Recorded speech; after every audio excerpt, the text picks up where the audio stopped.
Envy bustled around her bedroom, packing some of her things into her black leather suitcase. She stopped and glared at her brother when she noticed he was unpacking her stuff every time she turned her back to get more. He'd been breathing down her neck since she came home, and she was starting to get really frustrated with him.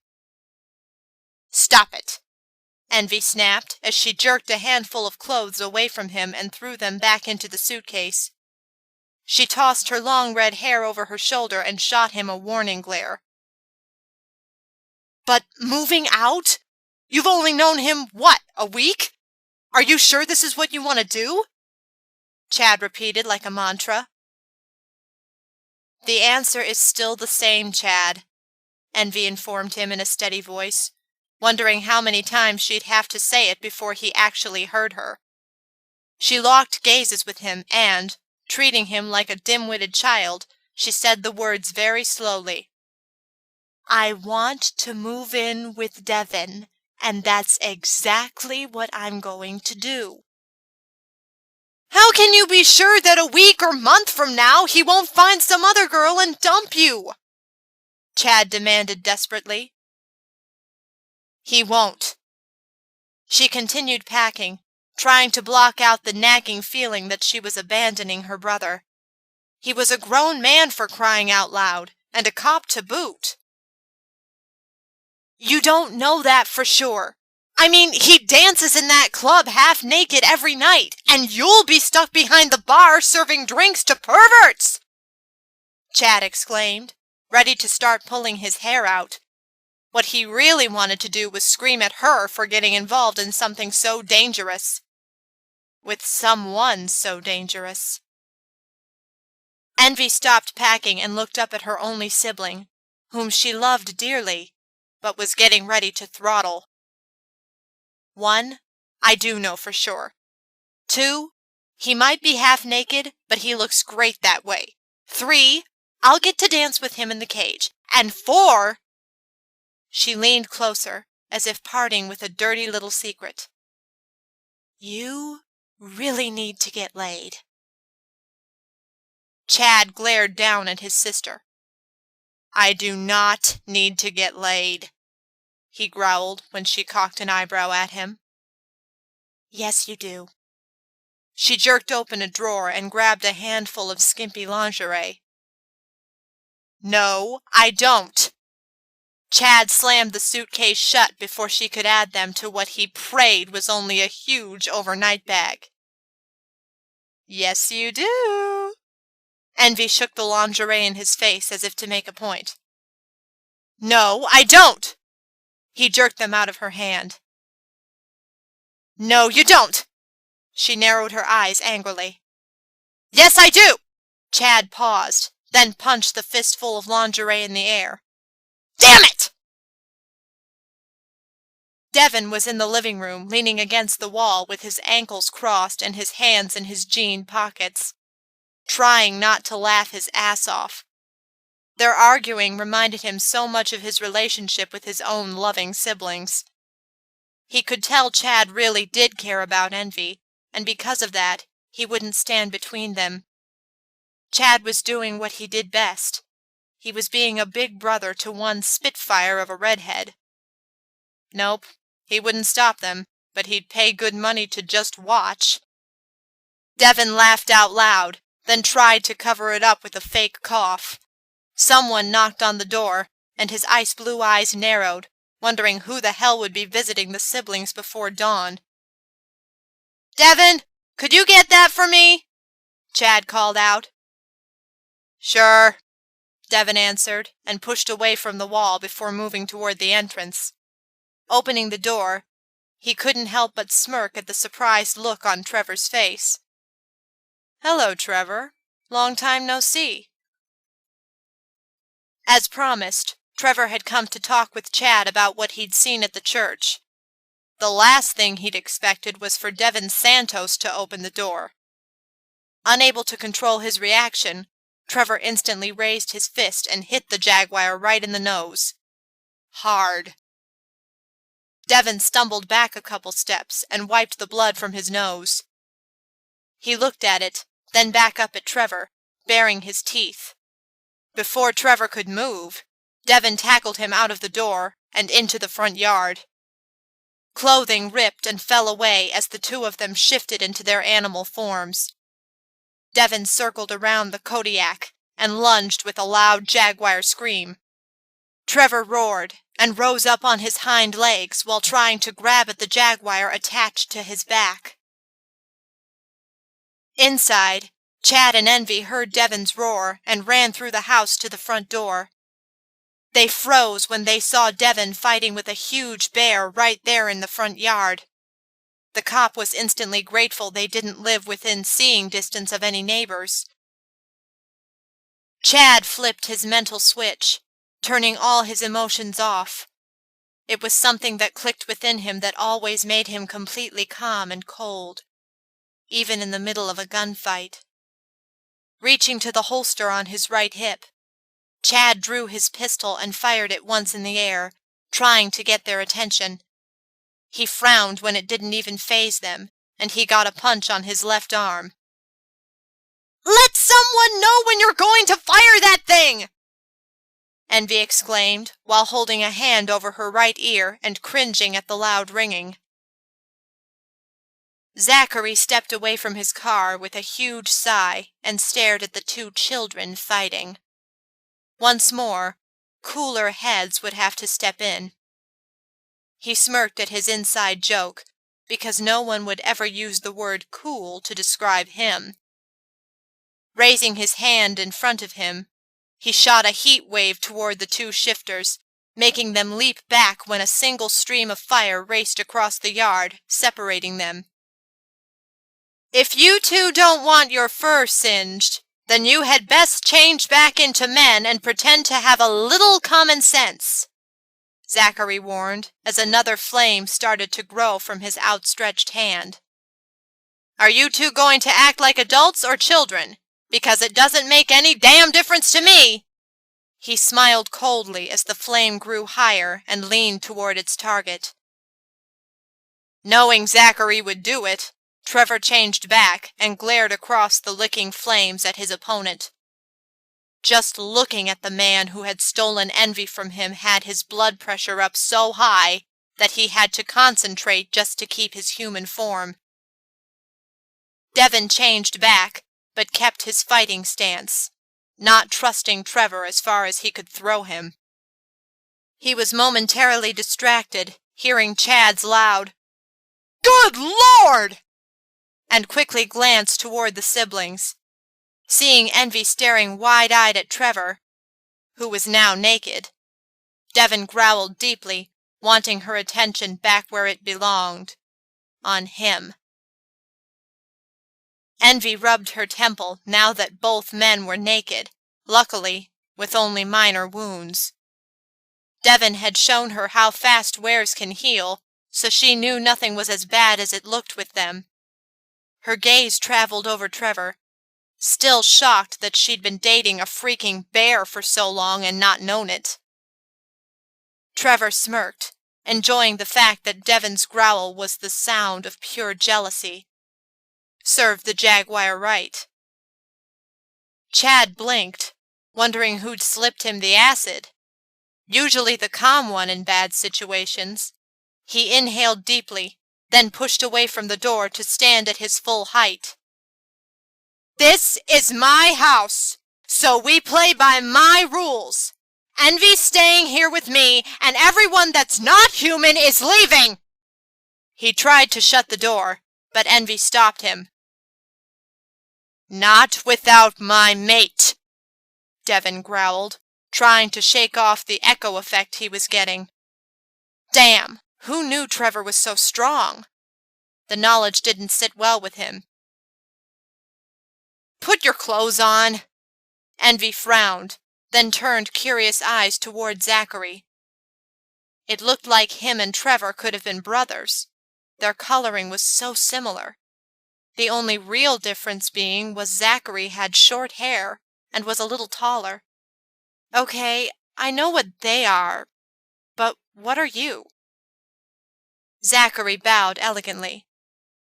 "You can just call me a guardian." He smiled as the flames went out. a guardian of both humans and paranormal creatures. He rightened himself and glanced toward Trevor. Didn't you tell her anything? No, he didn't. Envy shot Trevor a well-deserved dirty look, then turned her attention back to Zachary. Guardian? What exactly does that mean? Are you and Trevor brothers? She couldn't help but ask. It means we protect both sides from each other, Trevor answered, then added, and no, as far as family goes, I don't have any. Oh, now you're just full of information, Envy mumbled.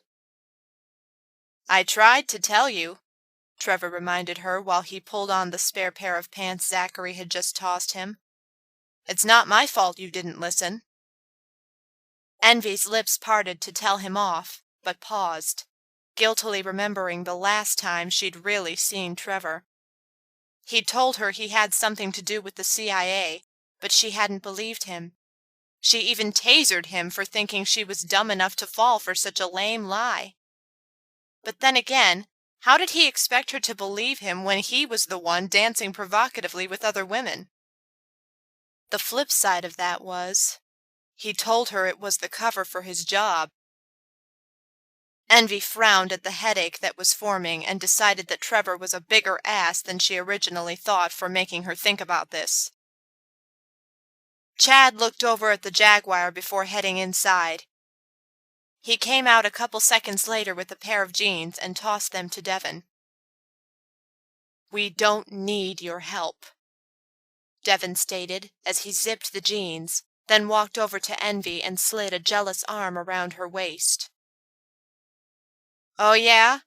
I saved your sister while you were busy stealing my girlfriend, Trevor retaliated before directing his heated gaze back to Envy.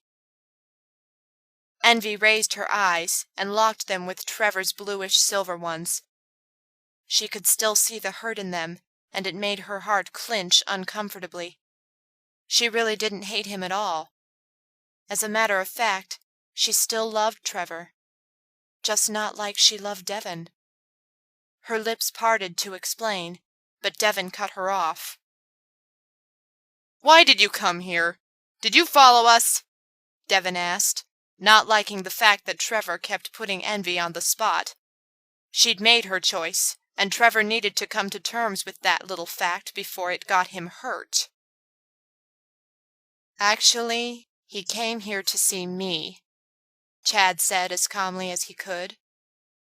Turning to his sister, he took her hand in his and pulled gently while looking over her shoulder at Devon. If you don't mind, I'd like a minute in private. The second Devon let her go, Chad pulled her inside the door and shut it. He actually had to stop himself from locking the bolt. Besides, after what he'd just seen in the yard, it wasn't like a bolt lock would do any good. Are you sure you won't stay here just one more night? For my sanity? He pleaded, even though he knew he'd lost control of his life a few exits back. Envy wrapped her arms around her brother and gave him a much-needed hug, then took a step backwards to look up at him. I can't. You saw what happened at the church tonight. Everyone has scattered, so Warren is trying to get a meeting set for first thing in the morning. She glanced back at the door as another thought struck her. Besides, staying with them is probably the safest place to be right now. As a matter of fact, I'll call and tell you what time to come to the meeting, and if it's at Moondance or Nightlight. I want you to do me a favor. Bring Trevor and Flame Boy to the meeting, because if what I heard is true, we are going to need all the help we can get. Vampires? Chad asked, going into cop mode again, even as he rubbed the back of his neck where the small, fine hairs had decided to permanently stand on end. Envy nodded, frowned, then shook her head again. The vampires, yes, but there's a demon on the loose and... Chad reached out and grabbed her by the arm. A demon? No one said anything about demons! Envy inhaled, then nodded, hoping what she was about to say would make him feel better. Yes, a demon. The good news is we have 2 angels on our side. She gave him a weak smile, hoping he didn't faint. Angels? Chad let her go and leaned heavily against the wall. Good God. Exactly. Envy nodded, watching him run his fingers through his hair as if fighting the urge to pull it out. Now you deal with Trevor. Can you do that for me? Bring him and Zachary to the meeting tomorrow. She bit her bottom lip, not wanting to make another scene. And in return, I won't take my stuff tonight, if it will make you feel better. Chad nodded and gave her a small smile. Deal. He opened the door to let them out, but both of them paused, seeing Zachary standing between the 2 men with a flaming palm pointed at both of them.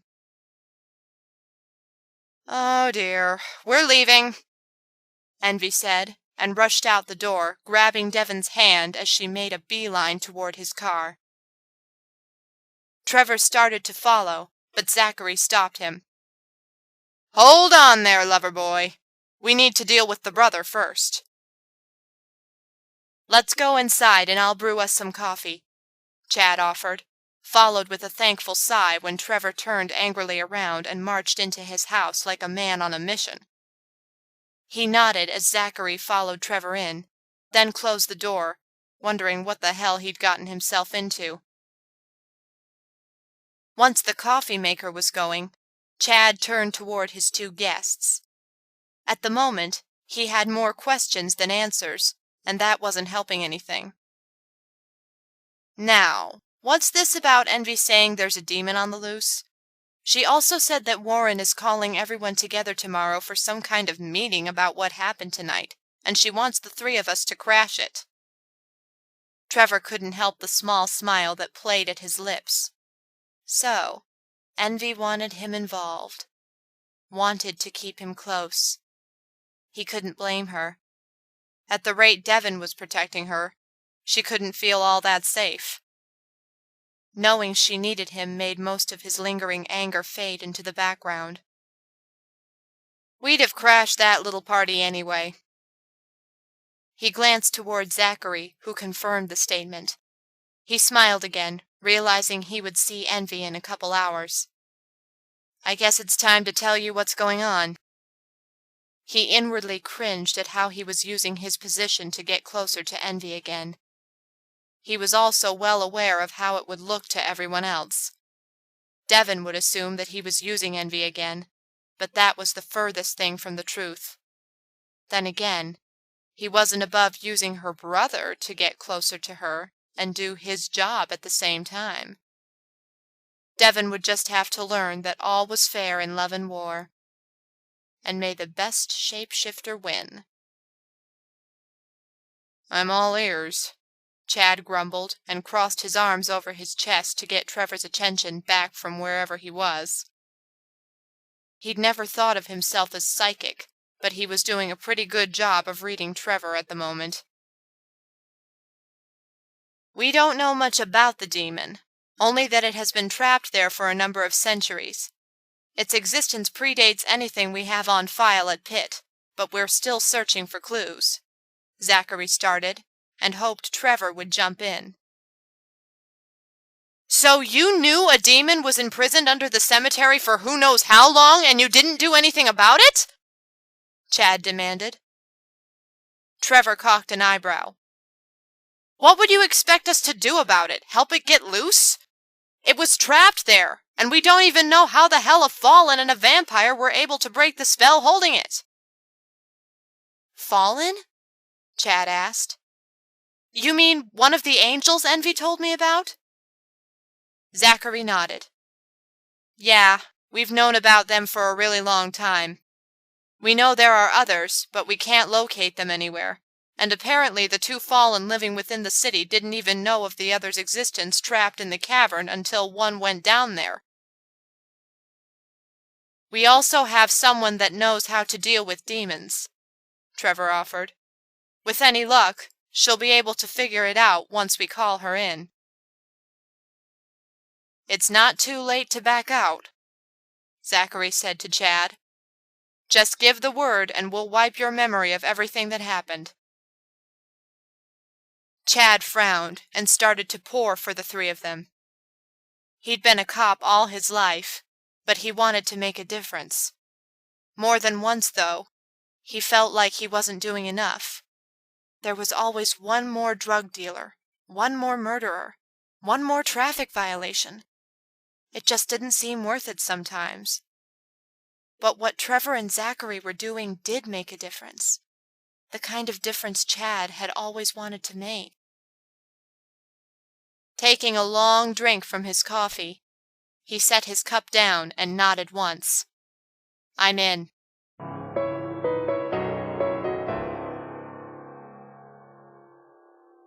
Angelica decided that phones were worse than demons when hers started ringing at 3 in the morning. Looking at the caller ID, she narrowed her eyes and grabbed the receiver.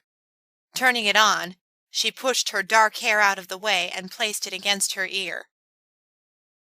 Unless the world's falling apart, the seas have turned red, the 7 plagues of Egypt have returned, or you're dying, there'd better be a damn good explanation for you waking me up, she growled.